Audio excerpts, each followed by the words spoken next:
Good morning and thank you for the invitation.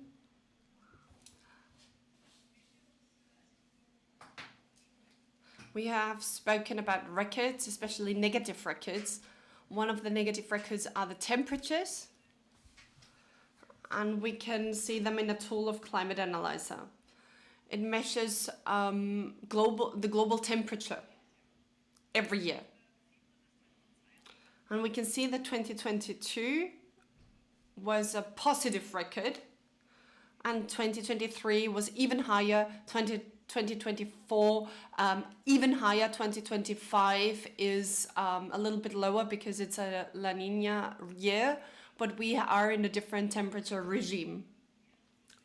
These records are even stronger with the sea surface temperature. So the scientists have in the beginning not been able to explain this increase because it was that stark. It was a stark increase that we cannot only see in projections, in scenarios, but in the measurements, the actual measurements. So it is there. Here we have it. The orange line is 2024. The red line is 2025. And we are above the medium temperature of the last decades. And here you can see the sea surface. We're in a completely different position than the years before. It's not about climate and temperature and CO2 emissions. However, it's about the 9 planetary limits. And they need to be looked at on a global and on a local level. It's about the degradation of the biosphere, biodiversity. This is very concerning and even more concerning than climate change. But the risks are also very high in the other dimensions that you can see here. The CO2 budget in Austria to stay within 1.5 or 2 degrees is almost exhausted. That depends a lot what you account to Austria and what you don't account to Austria, but what we can see in the internal calculations of the University of Graz is that business as usual will not work. It's a completely different regime that we're in, and depending on how fast we are in changing our actions, we will have the possibility to react to this system.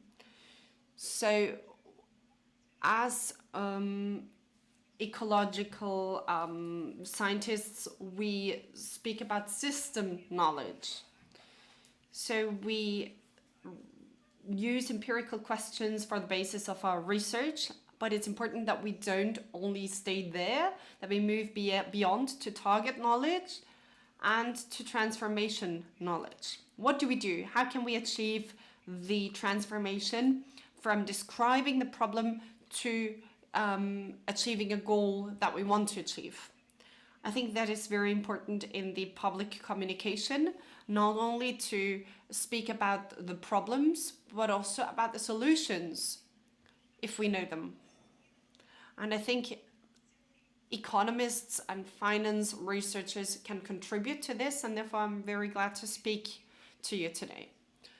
I'd like to speak about SDG number 8, work and economic growth, sustained, inclusive and sustainable economic growth, full and productive employment and decent work for all. This is part of the sustainable reports. Sometimes it's criticized to be too narrow because it's about economic development and not economic growth. However, I'd like to speak about exactly this topic. Our hypothesis is reflected here. Human well-being should grow, GDP as well, implicitly, but also explicitly, but the resource use should not continue to grow, and the environmental impact needs to sink. And we want to achieve all of this at the same time. Let's see how this can be achieved. We need to conceptually differentiate between relative and absolute decoupling. So relative decoupling means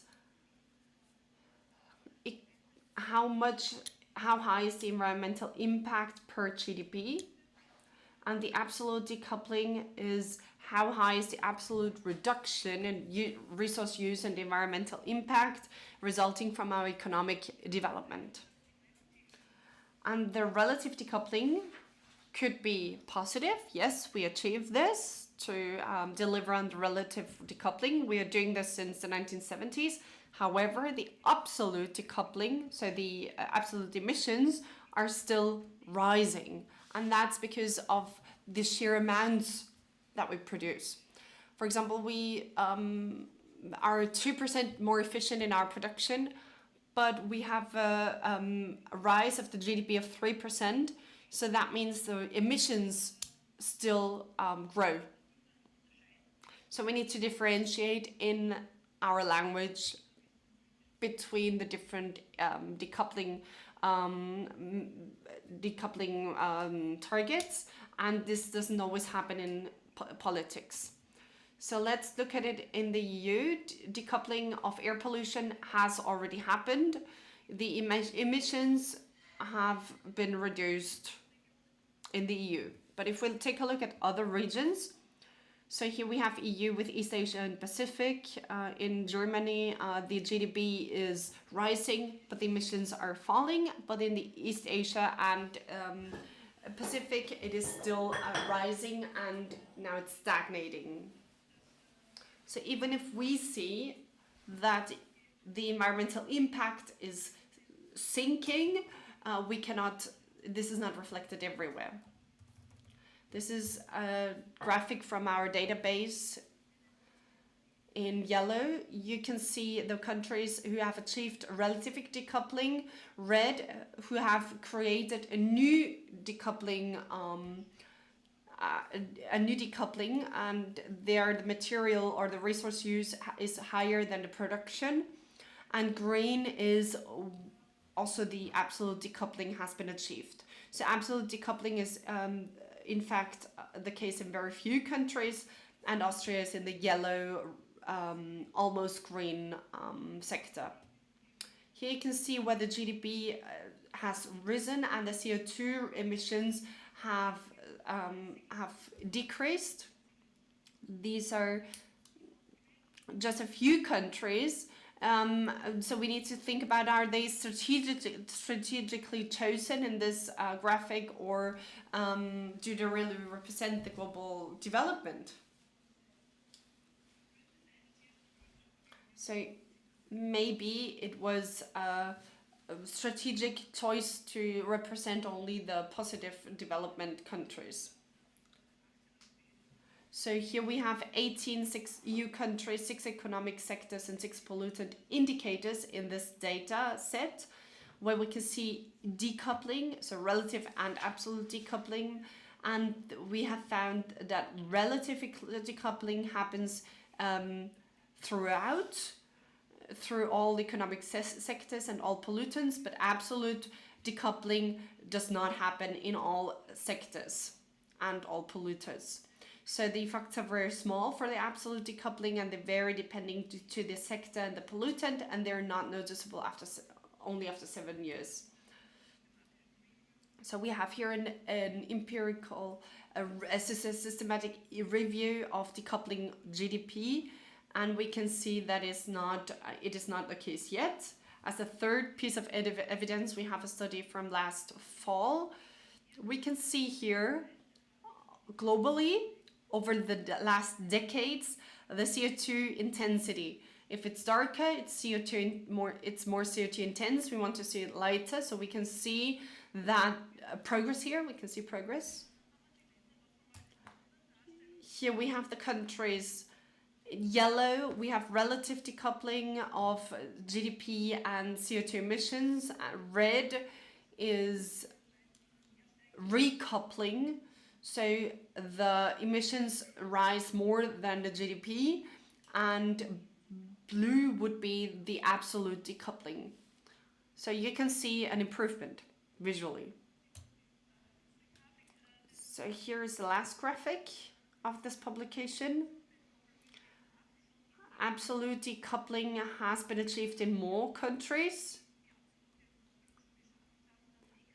But when are we going to reach our net zero goal in the countries that have achieved the decoupling? In blue, we can see it until 2050, but orange and red would be 2075, 2100, 2150, and 2200. So this is too late. This is far too late. Having achieved absolute decoupling is not enough. Let's take a systematic look at this. GDP, you can see GDP in the lines here.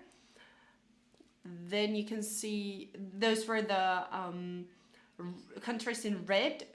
So the emissions are higher than the GDP. It's very rare, but it's very frustrating, of course. Relative decoupling is where GDP is lower than the emissions. This is not enough because the absolute emissions are still high. If we have absolute decoupling, then the emissions are lower. It's lower than zero, but we are not within the planetary boundaries yet. For that, we need a sufficient absolute decoupling to not have a net zero goal by 2100, but by 2050. So that means the decoupling needs requirements, or has a couple of requirements, which is the decoupling of production and consumption must be absolute and not relative. So the economy grows while the resource consumption decreases. Number two, decoupling must relate to all environmental impacts, not just CO2. Decoupling must take place everywhere, whether in the home country or abroad, because producing abroad doesn't help. Decoupling must take place quickly to avoid ecological collapse, and decoupling must be maintained over time. So if we speak about green growth and GDP growth while achieving our sustainability goals, we need to fulfill these requirements. How can we achieve this? What kind of mix of policy measures will lead to sufficient absolute decoupling? We prefer market-based instruments such as CO2 tax, cap and trade, ETS subsidies and tax incentives, green finance instruments. The green finance instruments are what this is about in this conference. This is very important. You play a very important role, and without you, it's not possible to finance this transition. But of course, technical industry standards, product standards, or maybe also requirements, sustainable energy use, reporting requirements, to have a prohibition of certain plastic products, of some climate degrading products by 2030, to have a ban on releasing CO2 for cars, also for other vehicles, energy efficiency for buildings, product security norms, and new eco-design regulations. So we have a lot of regulations already. They are already having an effect. Then we have cooperative and voluntary measures that are often preferred by the private sector, but they are not very effective. Then we've got technology, innovation, and research funding, and infrastructure and planning measures. So these are the different aspects of policy measures that we can work on. What we need, and that's what I will show you in a few minutes, is a synergy between these instruments, because in 70% of cases where emissions or the effect on the environment has been reduced, all these factors have worked together. It's not one silver bullet. CO2 tax is great and it's essential. It's backbone of the climate protection, but it's not enough. We need all the other measures as well. So for example, climate finance could be one of the instruments that we can use. This is a very simple graphic that shows us how much progress is still achievable. Here we can see the insured economic losses caused by natural disasters. If it's dark, it's more problematic. Dark blue means less than 5% are insured. The lightest means that more than 50% is not insured. In Austria, we are between 5 and 20% that are covered by insurance. And this, of course, is also a topic of discussion when Lower Austria was flooded last year. And a lot of people have hoped on the National Catastrophe Fund, and it wasn't that high to cover all the damages, and it cannot cover the risks that might come up in the future. We need green finance in order to achieve the transformation. But what mix of policy measures will create sufficient absolute decoupling? We had a publication last year to take a look at the systematic ex-post evaluation of effective climate policy to close the emission gap under the Paris Agreement. 1,500 climate policies were reviewed, and we can only see 69 significant emission breaks, and 63 of them were linked to specific policies. So they were based on synergies of different measures and different institutions that work together. How can we achieve the transformation? We need synergy of different policy measures, not only one policy. That's why we speak about a transformation. Transformation means that our values change. It means that we need to tackle several or multiple crises at the same time. In order to achieve climate neutrality in Austria by 2040, we need additional investments in the range of 1.3 to 2.4% of the GDP, which is about 6.4 billion to 11.2 billion yearly in total. This will have a positive impact on employment, income and wealth distribution and economic well-being. That's the good news. So the challenge is enormous, but if we achieve it, we benefit from it on an economic level. We needed additional investment in energy supply, infrastructure, storage, buildings, transport and industry, which are drivers for value creation and employment.